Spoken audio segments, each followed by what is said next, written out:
What's up, folks? Sorry for the review delays. I've had some roadblocks and there's just absolutely nothing I could do about it. So, in order to best keep up with things, I decided to make a Discord. The link's going to be in the description below and I'm going to mention it from here on out. The Discord is free to join and it's a place to talk about games, news, movies, announcements, and everything in between. You'll have access to my team of artists/editors as well as my tech peeps. So, who knows? Maybe I'll hop in and join a game with y'all. As usual, if you enjoy this video, why not subscribe? And if you would like an audio-only version, the link is down below. Now, I have been playing quite a bit of games lately, so first up is MX vs. ATV All Out for the Switch. I was provided a code from the devs, so I did not pay the $40 price tag, but I'm about to tell you if it's worth it. My name is Tanner, and this is For Your Money, a different kind of review. Story would be first, but there is no story. It's an MX game. They wanted to focus on the core of gaming, enjoyment. So how fun is this game and how well does it play? A quick disclaimer, I have not played every motocross game there is, so some of these features I like might have been incorporated in other titles. MX vs. ATV has seen many entries, from ones that dominated like Unleashed to the ones that weren't quite up to par like Alive. And now the Switch has All Out, the version that's a good mix between both. So let's get into the gameplay. MX vs. ATV, but don't forget the dune buggy. In all these games, we get a choice of what vehicle we want to drive, some more than others, but here we stick with the three that I mentioned. For me, I stuck with the dirt bike due to the fact that, well, I'm biased. I grew up riding them, and honestly, to me, these games feel more geared towards them. First up, we have handling.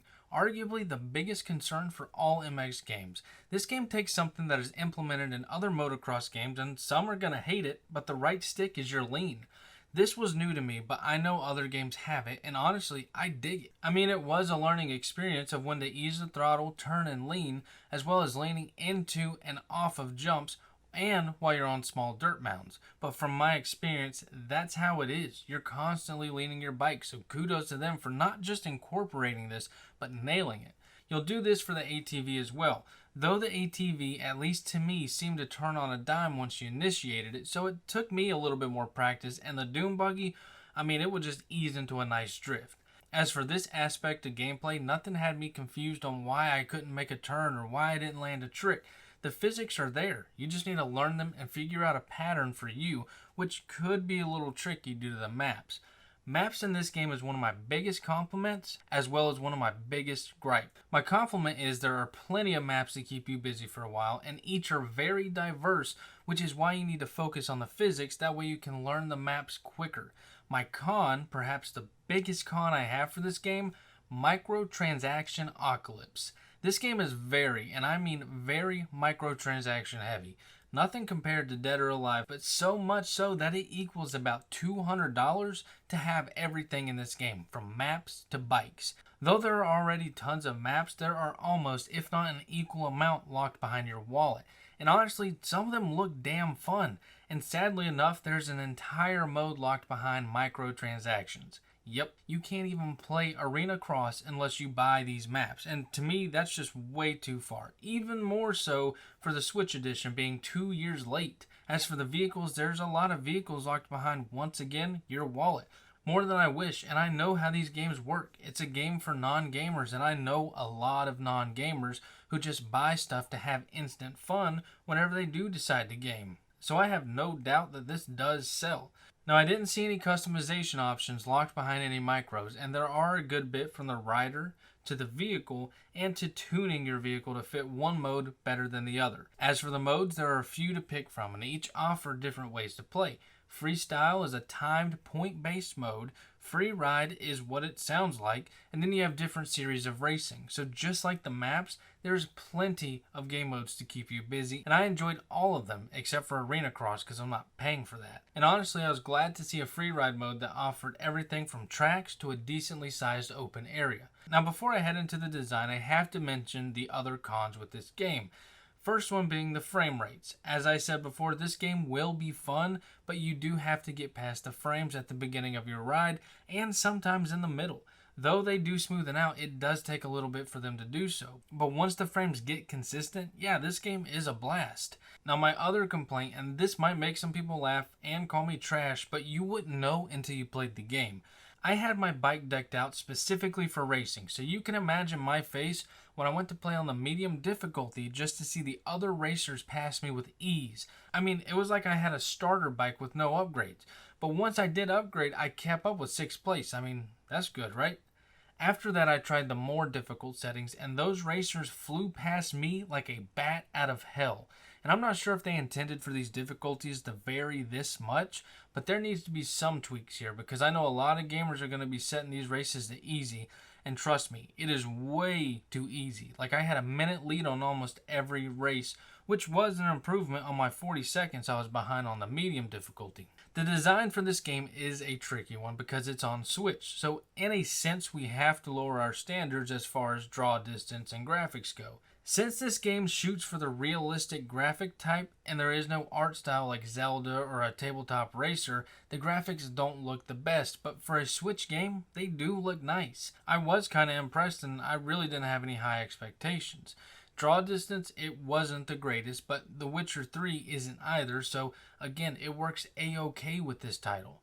Sound design is something I will nitpick on. The engines of the vehicle sounded way better than something like MXGP. That game has some annoying weed eater engines for their bikes, but this game handled it so that you can hear every shift and made sure the engines weren't a constant buzzing in your ear.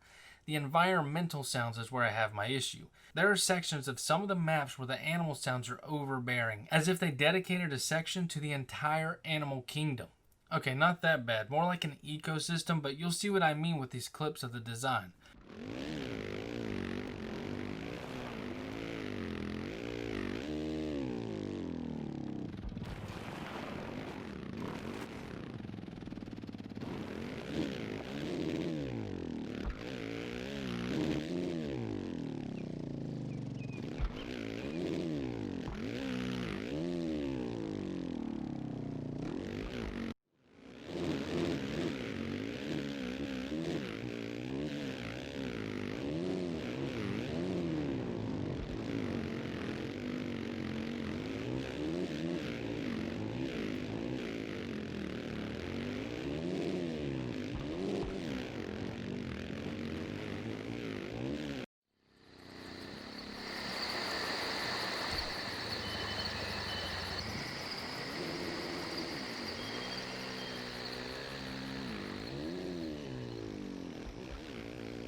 To me, MX vs. ATV All Out for the Switch is worth $25 out of $40. Now, if you've played any MX vs. ATV game, then you know Rainbow Studios and you know the magic these games had back in the early 2000s.